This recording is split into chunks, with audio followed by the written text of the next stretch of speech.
Congresswoman Luna will be hearing the testimony from the Secret Service director tomorrow. We want to thank you so much for being here today. And as we take a look at this statement, we have a new one from the Secret Service. Let's read it together. In some instances where specific Secret Service specialized units or resources were not provided, the agency made modifications to ensure the security of the protectee, including state or local partners, at Trump's Pennsylvania rally. Local police and not the Secret Service were covering outside the perimeter where the shooter was. So the question is, was this where the Secret Service went wrong? I think really it's important to note that local law enforcement actually said that Secret Service was supposed to be covering down on that section and that they didn't. So really, I think you're seeing a bipartisan call for Sheetal to step down. We saw one Democrat come out this morning, call for the resignation. I think you're actually going to hear more tomorrow asking for her resignations, because the fact is that this should have never happened. But I want to remind the American people that ultimately when you have Mayorkas telling Sheetal not to appear before oversight, then she gets subpoenaed by Comer. Then you have Mayorkas that's getting subpoenaed by Mark Green because he's refusing to release communications that transpired between Secret Service at the time of the assassination attempt. And then you have ultimately Joe Biden, who I want to remind the American people denied that RFK Jr. actually received Secret Service protection after he had a crazy man basically making assassination threats against him.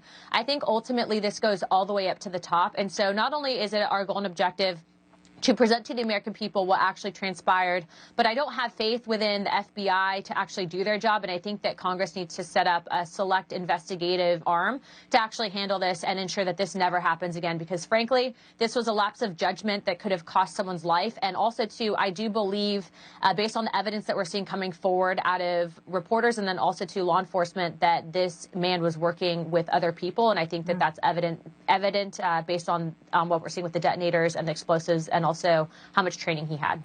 I mean, this is such a wild story. We keep learning stuff new every single day, it seems. And I'm sure that you're anxious for tomorrow. You know, some Republicans have been blaming the Secret Service's diversity promotion efforts for the assassination attempt. I wanted to share with you, Anna, that I spoke to a few former female Secret Service agents this week. And this is what one of them told me about the argument that women are not big enough or strong enough to do the job. Let's take a listen. They're quote, shorter men. I've worked around presidents who are 6'2", 3, 4, 5. They're guys that are not as tall as a president. We know how to shoot, are proficient with weapons. We know how to take guns apart, put them back together. We know how to do those things. We understand where your bullet goes. You have to count it. We are physically fit. We go through the same training. There is nothing different. I wanted to play that for you because there has been so much criticism about the females that we're seeing on that stage, but I thought it was important for us to talk with some former female agents to talk about what it takes to do that job. So I just wanted to get your take on women in the job as a whole and as Secret Service agents. What do you think about that? Look, I was in the military. You know, I know how to operate a firearm, but what I will say is there's a different perspective and mentality that happens when you're under fire like that. And what I will say is that Eric Trump actually went to the defense of one of these Secret Service agents that was actually personally on his detail for a number of years. However, it was very evident based on what we saw with how they were, one individual was fumbling their firearm, that it was likely that those were not as experienced as they should have been.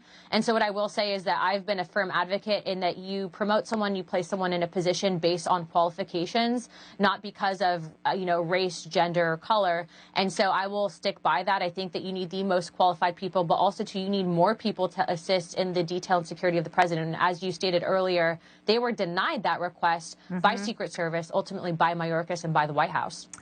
You know, I can't wait to see what happens tomorrow, and we watch it all unfold, and I know you're going to be there. What do you plan on asking the Secret Service Director, Cheadle, tomorrow? Do you have questions ready? Are you going to see how it goes? Yeah, no, I've been following this, and actually I'm very curious to see what they've done in regards to subpoenaing any communications. And also there was a Discord app that the assassin was using, or the attempted assassin was using, and that was shut down. And so I want to see who he was communicating. I think we need to subpoena those IP addresses and also to figure out who was actually his handler, because as you saw, he had a detonator, he had explosives, he had firearms training, he was surveillancing the area, he had drone footage, he had a plan, and that just doesn't happen by accident. There's only so much you can learn on the internet. And so I do think, again, that it's very likely that he was working with other people, and so I'm interested in finding out if they've done any follow-up on those communications. But again, I think that it's very likely that after tomorrow she probably resigns. And, you know, there have been many calls for her to resign. Do you think she should? I think that she should, and I'm also joined by other members of Congress, to include Democrats, that share that perspective.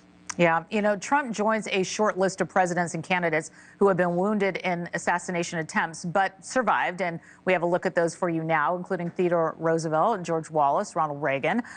So, you know, as we kind of zoom out and take a look at this, how are Republicans moving forward after this attack? Obviously united in calls that we have to do better. But how do you see it? You know, I think that we're focused on winning the November election, and the fact is that people say Joe Biden's going to win, not according to the polling, and that's polling that's coming from many other outlets, to include CNN, and also polls across the country. What I will say is people want strong leadership with the way that President Trump conducted and handled himself out of that awful incident. Just shows how much of a man he is and how courageous he is. And I will say that it's apparent that the media has not learned their lesson, or really even members of Congress that are still trying to say that President Trump is a quote-unquote threat to democracy. When you call someone a threat, when you say someone's a fascist, when you say someone's a dictator and that he needs to go, or we need to put him in bullseyes, that's when these terrible things happen. And so as legislators, I think people need to grow up and stop saying those things, because it's getting people hurt, and it's going to continue to do so if these people don't realize how much their words have the action behind it. Yeah, and as we watch what's happening with the former president and his going out on the campaign trail, we're also keeping our eyes on President Biden. And, you know, if he does drop out of the election, how do you think that would affect Republicans' momentum after the RNC? I have a feeling that you guys feel like things are going pretty well right now. Yeah, I think that in general there's a united Republican body, and that you are seeing it's now, I think, 39 members of Congress and or Senate that have called for Biden to resign. But I think, too, I'm also hearing that Biden has a personal issue with Netanyahu that from a foreign policy perspective obviously is not good either, because Israel is one of our allies. And so I'm also hearing that he might be waiting to potentially announce that he will not be seeking re-election until after Netanyahu's visit this week. But we'll see. That's kind of just office or Hill gossip. And so, you know, I know that he's doubling down, but it seems like his own party's not supporting him. So we'll see what happens at their convention. Well, it's certainly going to be an interesting week, and we look forward to hearing what you have to say after tomorrow, and we'll all be watching. So we appreciate you taking the time on a Sunday to join us here at NewsNation. Congresswoman Anna Paulina Luna, we want to thank you very much for your time today. We'll see you soon. Thank you. All right. Thank you so much. And former President Trump taking a strong lead in the Michigan polls against President